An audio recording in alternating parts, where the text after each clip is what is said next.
Do you know the secret lessons of changing the world with your ideas? Behind every advancement lies a story, because having an idea alone is not enough. A valuable source for these lessons are the corresponding patents. In my research, I discovered 5 crucial lessons that paved the way to the greatest innovation. The most we can learn are from our mistakes. Mr. Steve Jobs, one of the greatest visionaries of our time, experiments the setback with his first patent. Why? This misstep will provide us meaningful insights. To get the most out of this misstep, we need to know what patents are all about. Guiding us through the significance of patents, I had the privilege to meet Dr. Borbach, an author, physics, and patent attorney. So, first of all, why do people file patents? As a classic reason is, of course, you want exclusivity for whatever you invented. You could even say you want a monopoly for your invention. So this is a mostly economic reason. The other thing, especially also, frankly, also for private inventors, you want some prestige. The prestige associated with being granted a patent at some point. And what can be patented? Can I patent everything? Essentially technical stuff. So certainly everything a mechanical engineer would come up with should be patentable. What is not patentable and is not meant to be patented is obviously trademarks. Trademarks can be protected, but not by a patent. That's the concept. Okay, so what is the criteria for it to be patentable? I think there's 2 main aspects and relevant legal terms. One is something to be patentable should be novel, and novel practically is new. And the other criterion is something to be patentable should have some form of an inventive step. But Steve Jobs' Apple III was new and it was advanced in technology. So why didn't it work? It lacked at one simple crucial point, and that was simply the user experience. The people didn't like the way how to use the Apple III, so they didn't buy it at the end. This misstep was one of the first leading to Jobs' dismissal from the company he founded. That's really hard, or? However, this setback was just one of the first steps to even greater success. So what can we learn from this story? The point is not the boring and the simple, stand up if you're falling. That's too simplistic and doesn't help anyone. The real crux of the matter is, like Steve Jobs once said, people with passion can change the world for better. And this is exactly what you need. If you don't love what you're doing, you don't have the energy to come back after a setback. If you don't have the intrinsic interest in that what you are doing, you don't have the energy to push boundaries and make a lasting change.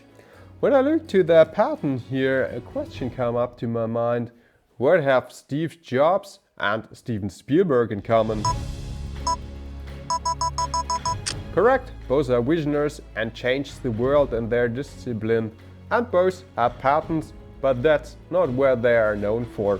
Fun fact by side, did you know that Spielberg is a combination of 2 German words? Spiel, which means play, and Berg, which is just mountain. So Spielberg is play mountain. Funny. When Spielberg created the movie Jaws, he had a clear vision of the camera movement. He wanted to make the audience feel like they were in shark's mouths. But there was no camera technology allowing him to do this. But Spielberg didn't give up. He worked together with engineers that make this effect possible.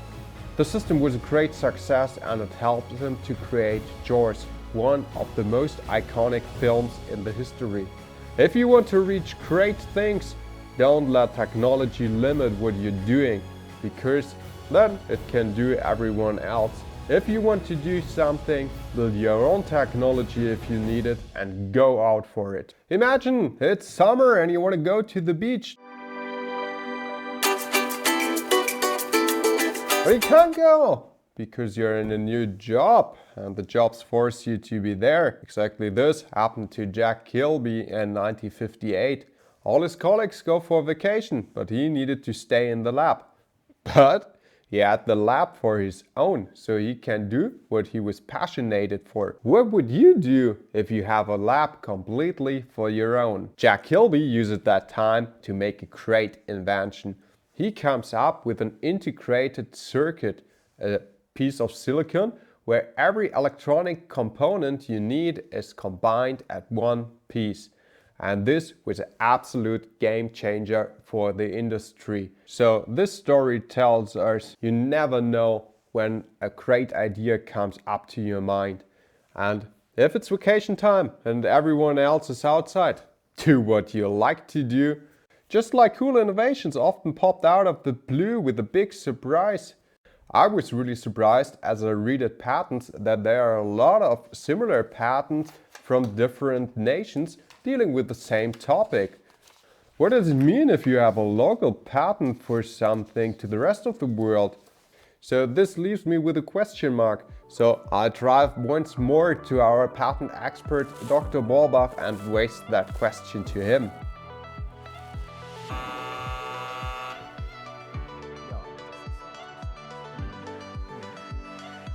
Could my invention I've patented in Germany copied in the US? Yes, this is a nice question, but I'm afraid the answer cannot make everybody happy, because the answer is yes, if you have made your decision to have a patent only in Germany, whatever you have patented can be copied in other countries, for example, in the US. That was definitely not the answer I was hoping for, but it demonstrates the complexity of patent law and lead us directly to one of the greatest misconceptions in the history of technology.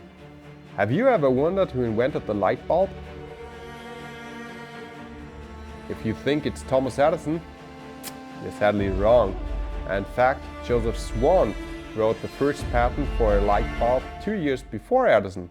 Edison took this idea, make some improvements, and write a patent for his own. This led to a fierce patent dispute between the inventors, Swan and Edison. Both great pioneers in the world of incident lamps, both claimed to have individually invented the light bulb, sparking a heated legal battle for patent recognition. In the end, Edison retained the patent, celebrating as the father of the light bulb and celebrated as one of the best inventors in history. This dispute shows the importance of standing up for your ideas, whether you're a great inventor or an ordinary employee. It's crucial to embrace your creativity and have the courage to demand the recognition you deserve. Also today, intellectual property theft is a global issue impacting businesses across all industries. According to a report by European Commission, approximately 86 million fake items were detained in European Union in 2022. The trend of making imitations isn't limited just to Asia. The Plagiarians Association, a group fighting against intellectual property theft, gives yearly an award for the most balanced copies. This year, one of the awards was a replica of a Mercedes diagnostic device, the original on the left, the copy on the right, with a distribution location just 15 minutes drive away. Without placing it next to the original, one could easily mistake it for the authentic product. Intellectual property theft is not just a moral issue, it's a serious threat to the global economy. But what if you want to be copied? The last lesson I share with you blew me completely away. It demonstrates how a decision, seemingly unconventional at first glance, can have a profound impact on the entire world. The last story is about a patent that was never been written. Imagine it's the year 1885 and your son is bitten by a rabid dog. At this time, this often meant certain death, because if the disease broke out, it's still not healable today. This was exactly what was happening to a desperate mother. In her desperation, she sets out with her son to the only person from whom she hopes for salvation, the chemist Louis Pasteur. Pasteur had previously demonstrated in animals experiments that it's possible to immunize against rabbit after an infection, but before the disease manifests. Thus, he saved the boy's life with the first immunization of a human. Pasteur had the idea to immunize against rabbit. But the principle of vaccination was discovered by the English doctor Edward Jenner in the fight against smallpox. However, Jenner consciously decided against patenting the principle in order to ensure that it remains affordable for the poorer strata of the population. Sometimes you have to decide if you want to be rich or if you want to change the world. Mr. Jenner goes for the second one. Thank you, Mr. Jenner, for more than a million lives.